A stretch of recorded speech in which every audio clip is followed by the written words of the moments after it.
welcome to another edition of From the Horsebox with Kate and Claire. We're recording early July in fabulous summer weather. And you've been on your travels, Claire. Well, there's a lot to be said for sticking to the horsebox after queuing up at the airport, but we did make it to Copenhagen for an after-exams trip, so that was all good. It sounds perfect. I imagine your girls have got action-packed holidays ahead.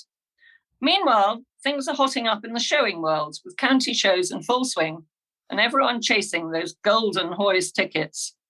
Now, today we are very privileged to be speaking to Kinvara Garner, who's age 18. Is that right, Kinvara? I'm actually 19.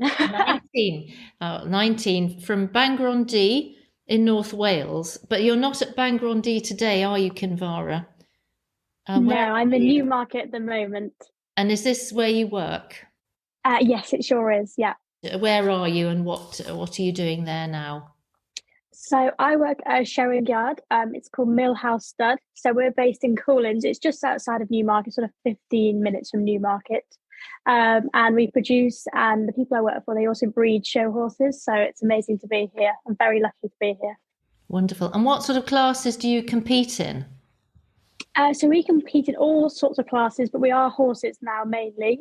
So we have hunters, riding horses, hacks. They did previously have cobs here, just any sort of breed, show horse wise. We have working hunter horses as well. So we've got plenty here. And which ones do you ride? Which horses do you ride and what in? So I've got a small hack, but she's only a novice. I've also got a 4-year-old hunter. And I've also got a small hunter as well. So I'm very, very lucky to have some really nice rides this year. Tell us about some of the bigger shows you've been to recently. So probably the biggest one recently would be Royal Windsor Horse Show. That was an amazing one, especially with it being the Platinum Jubilee year. And I just literally yesterday got back from the Hickstead Derby meeting, which was an amazing show to be at as well. It was such an atmosphere there. Let's start with the downside, namely the expense of the showing. Obviously, you ride for somebody else, but have you noticed numbers dropping, or how vibrant is the whole scene? Yeah, no, absolutely. I mean, entry numbers have really gone downhill, and it's sad for all aspects, for the organisers trying to organise these shows.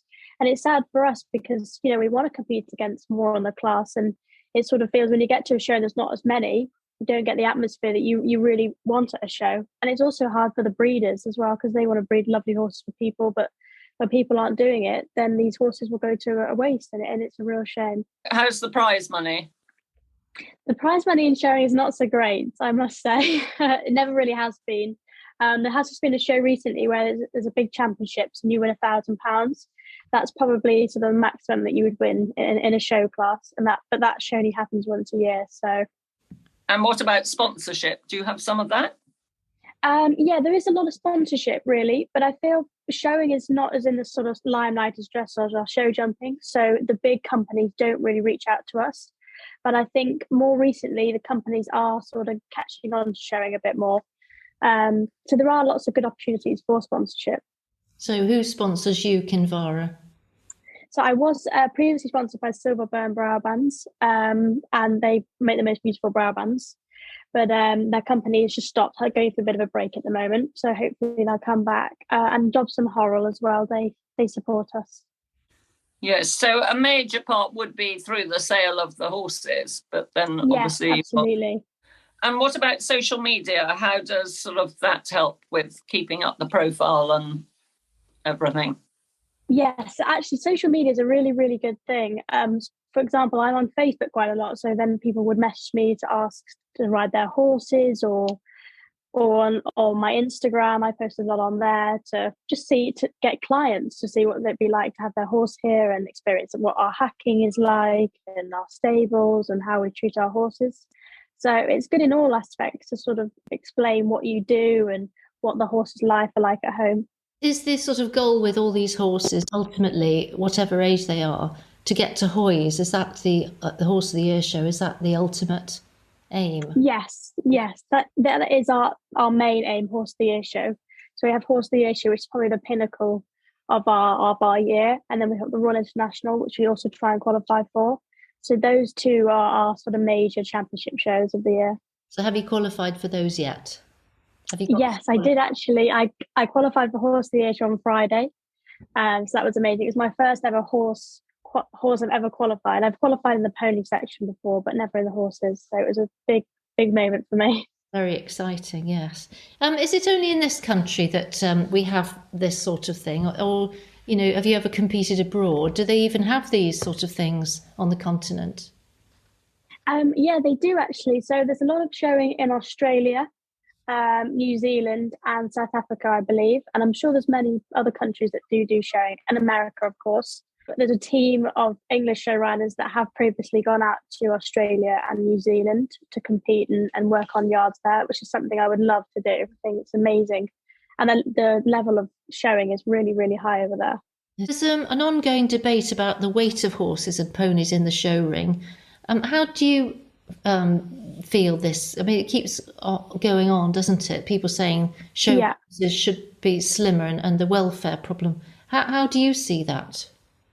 From my point of view, I definitely do agree with some of that. However, there is a certain type and breed of horses which do need to be sort of bigger than other horses.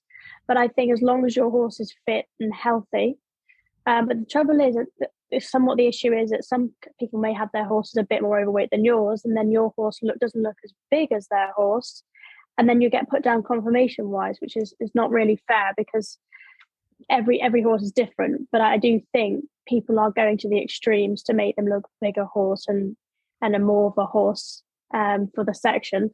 But I think as long as the horses need to be fit, even if they're not going around cross country or their show trip, they're not doing as much, they still need to be as equally as fit. So a one size fits all sort of with a weight tape before you go into the ring's not going to work because every horse is different. Is that what you're saying? Yes, absolutely. So say you can't really compare a cob, for example, to a hack because they're completely different. Yeah. I do think there needs to be a more of a strict way of going about it. And I think vets are now getting more involved in it and more behind the science of it all. Where did you learn your riding from initially? Was it starting off with showing, hunting, or this Shetland Grand National? Where would you say your roots lie? I'd say more from my mum's side. So she really pushed me from a very young age. I was very lucky to have ponies from the minute I could walk, really. But showing is what I've mainly done throughout. I did a bit of hunting when I was younger, and the Shetland racing as well. That definitely brought my riding on a whole different sort of level.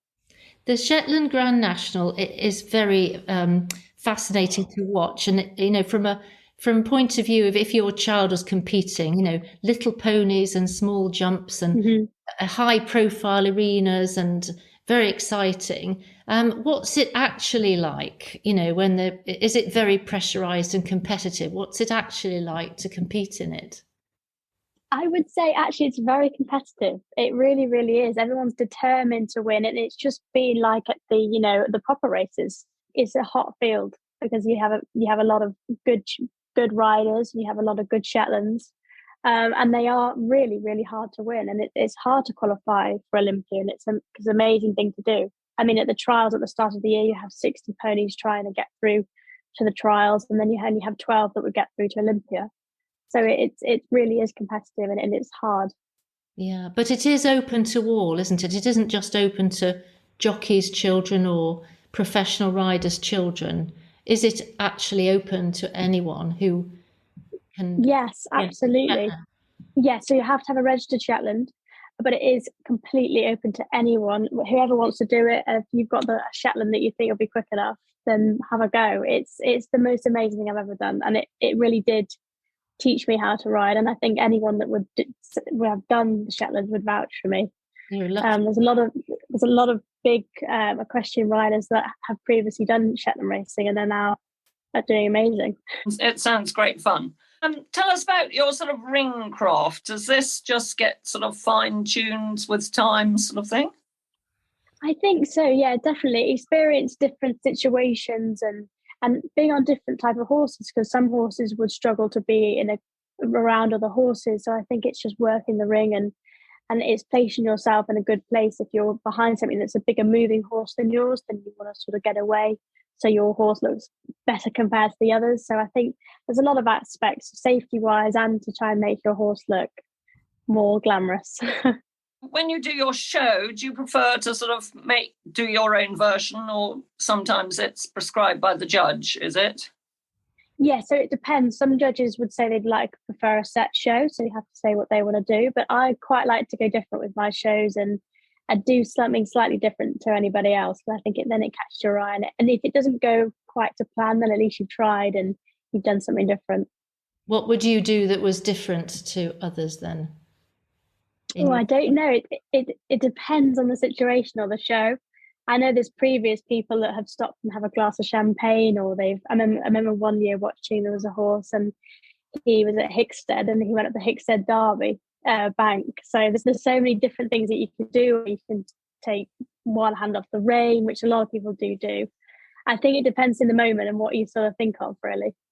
Tell us about when things haven't gone exactly according to plan. Oh, there's times, I have to say, there's many a times where it's not quite gone to plan, where either your horse is spooked at the side of the ring, or I've had quite a few occasions where my saddle is completely slipped, or you get a wrong leg, or there's so many things that can go wrong. Even in showing it, you're not. It's different because in show jumping or something, you can have a pole down, but in showing, any slight mistake silly mistakes can cost you a whole entire hours of work. Do you get nervous? Very nervous. Yeah, I really do get nervous. Just to get it right, really. I think you put a lot of pressure on yourself because if you've worked hard, or you want to get it right for other people as well. You don't want to let anybody down. Yeah, there must be quite a bit of pressure on you. So do you have a role model, somebody that you emulate and would like to copy in any way? Not necessarily copy, but a role model someone I would look up to would be the Queen, because I just think she is incredible in everything she does, and it mainly in her equestrian life. You know, she experienced so many amazing horses in her time, and I do think she's fantastic, and that's who I would mainly look up to. I agree. So do the judges ever ride your horses, or do you have a ride judge and a confirmation judge in your classes, or? Yes, I do. So it's quite a new experience for me, because I just started in the horses. So the judge only rides the bigger horses, which I think is amazing. And it's hard to be able to train a show horse, because you can train a horse to suit you and how you ride, but then to have a ride judge who might ride completely different to you and ask for different aids is difficult. And that is something that I'm getting used to and trying to learn and learn to adapt my riding to that would suit somebody else. And how do you feel about one day yourself doing some judging? I would love to do that. I would absolutely love to be, especially a ride judge. And I think it takes a lot of guts to be a ride judge, to get on a horse you've never ridden before, and especially for the owner, because you want to do a good job for them, because you don't want to let them down if you've ridden it not so well.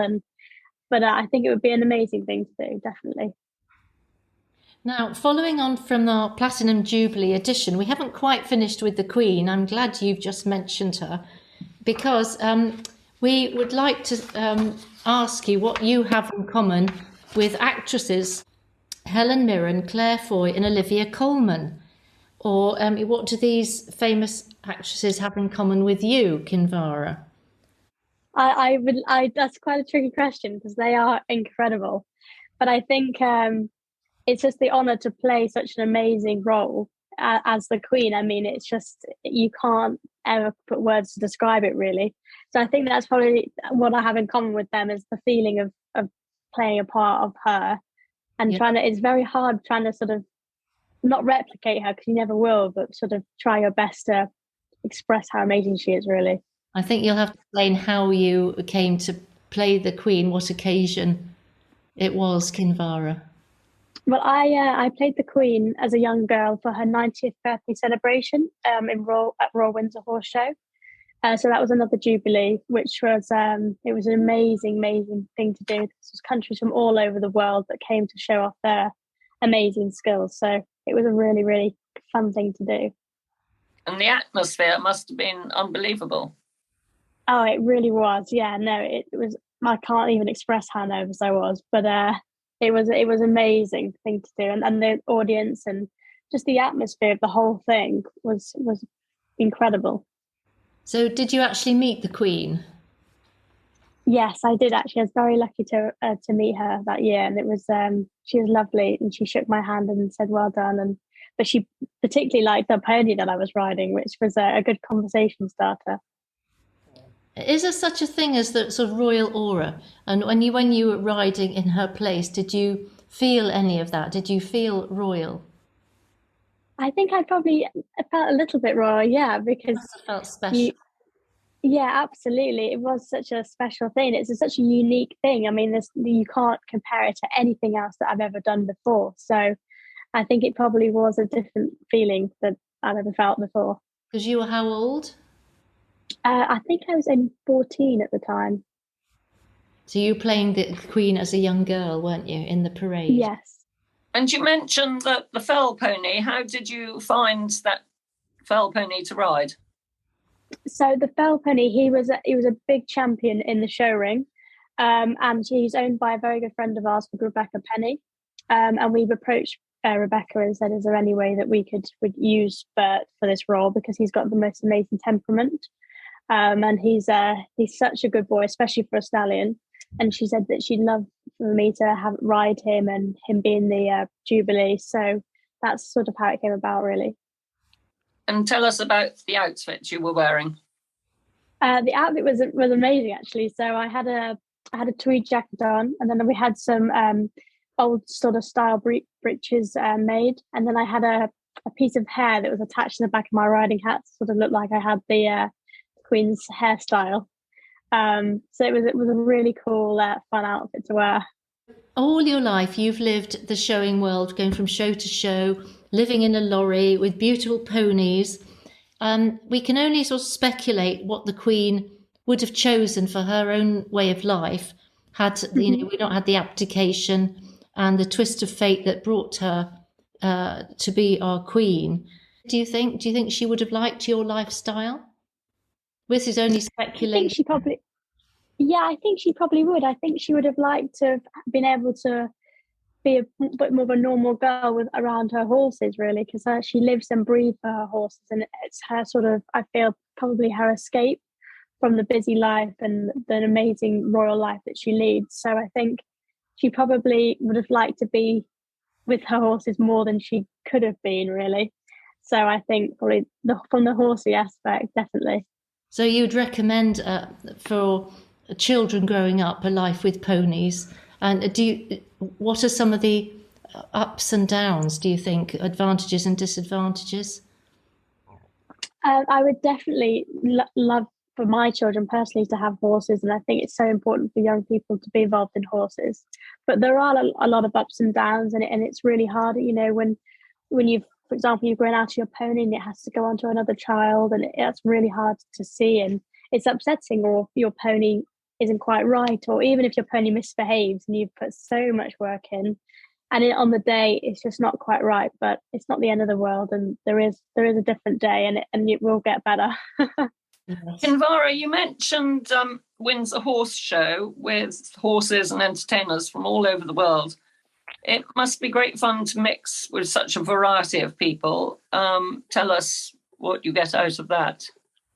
Yes, absolutely. It's amazing seeing sort of different cultures. But my favourite people were the Chilean Wassos. And I actually went over to Chile to visit them after I'd seen them in the Jubilee. And I still speak to them most days, and I'm very good friends with them. So it was amazing to have met such wonderful people through being part of the Jubilee. Wow. And do you sometimes sort of pick up tips and sort of swap advice and everything with the people when you meet them? Yes, actually, because when I went over to Chile, they taught me how to ride their Wassos cowboy horses, and I was explaining my discipline, and they were explaining their discipline, and it's quite interesting to see how they train theirs and ask me how I train up my horses. So I think you learn lots of different techniques, and you watch all the other acts and think, wow, how did they do that with their horses? So what a unique opportunity you had, being the right age and the riding ability. What an amazing thing to have on your CV that nobody else would have, that you actually played the Queen for her 90th birthday. Do you think this has given you confidence in other aspects of your life and made you friends for life. Yes, absolutely. I think it really has, and it's something that I can tell my children and tell friends for the future that I did that. I think it's such a unique thing to be able to have done. I'm very, very honoured to have done it, and it's definitely given me a lot of life experience, even in the short space of time that it happened. It was just an incredible thing to do. I mean, you're also doing a lot of riding. With the pressures you're under, do you get plenty of support if things do go wrong? We're talking about mental health as well as physical health. Do you get? Yes, I do actually. Yeah, I do. I do get lots of support because it's very draining, and especially when you work really, really hard and you want it to go right all the time, and it most definitely doesn't go right all the time. The people I work for, I live here as well, so that's an intense environment. But they treat me so well, and I love them a lot. And I got my parents that have supported me the whole way through. So I get lots of support. So I'm very, very lucky to have that. That's very important that you do. In September, Absolutely. you start at Cirencester. Tell us about your course and how you plan to juggle your showing commitments with your studies. How's that going to work? It's going to be tough. I think it's going to be lots of traveling, especially with the price of fuel, which will be rather interesting. But so I'm going to go and do a bloodstock course and racehorse management. So it's something I've always been interested in doing, and I'd quite like to have some knowledge of the bloodstock side of racing and perhaps go into racing media one day. That is sort of where I'd like to go. But hopefully with my season, the sort of holidays and my breaks away from university should sort of fit in quite nicely, and I'm sure I can go back at weekends and things to help out the yard. I think you'll be very good at the media work, Kinvara. Thank you. Any hobbies or ambitions which don't include horses? I actually don't think I do have any other hobbies, because this does take up my whole entire life, and it always has done. But I think possibly the sort of media and racing side of things is something I'm interested in outside of the showing aspect. So that's probably an interest as well. I love sport, and anything to do with sport I find interesting. So probably sports, really. I'm sure you'll have lots of contacts in the horse world, Kinvara, and you'll definitely have an excellent CV. Now, we've got some quick fire questions for you. Lovely. Riding hat or sun hat? Definitely riding hat. Favourite judge in the showing world? Oh gosh, now that's a very hard question. I would probably say Who's the latest one to put you top then? My latest one was someone called Jodie Soul and Michael Marion. So they'd have to be at my top at the moment. New clothes or new phone? New clothes, probably. What makes you really happy? I think, well, my horses. I know it's a pretty ironic thing to say, but my horses, I think, and my friends and my family. And finally, what item of clothing could you not live without? I definitely couldn't live without my joggers, because I wear those every single day. Even on my day off, I'm wearing joggers. So which make joggers. Which make of joggers are the best? My favourite ones are probably the Cavalier Toscana ones. They are my ultimates. Wow, we'll have to get some of those. Now, I don't know whether you've had time to think of a joke or a motto, Kinvara, to share with us. I'm not the funniest person, so probably a motto. Yeah, is great. Mine would probably be life does have highs and lows, and you can be at the top and then suddenly you're at the bottom. It doesn't mean you're like a worse rider or a worse person. It's just how life goes, and you will get back to the top again. No matter how low you feel, you will get back there and you will do well, and you must never lose hope in what you're doing. It is hard not to sometimes, though. Well, you're doing extremely well, Kinvara, and it's a delight to talk to you. Thank you very much. Thank you so much. No, thank you. Yes, thank you, Kinvara. You definitely sound destined for the top. Oh, thank you. A pleasure to talk to. Kinvara has had a lot of success for her years, and yet still seems to have no illusions about the ups and downs of working with horses, which may be very useful to her in the future, whatever career path she takes. Yes, but we failed to mention why she is called Kinvara. Our Irish listeners will know it is a beautiful village in Galway. Kinvara's mum always loved it, and on the way to hospital to have her baby, stopped at the local garage to buy a magazine.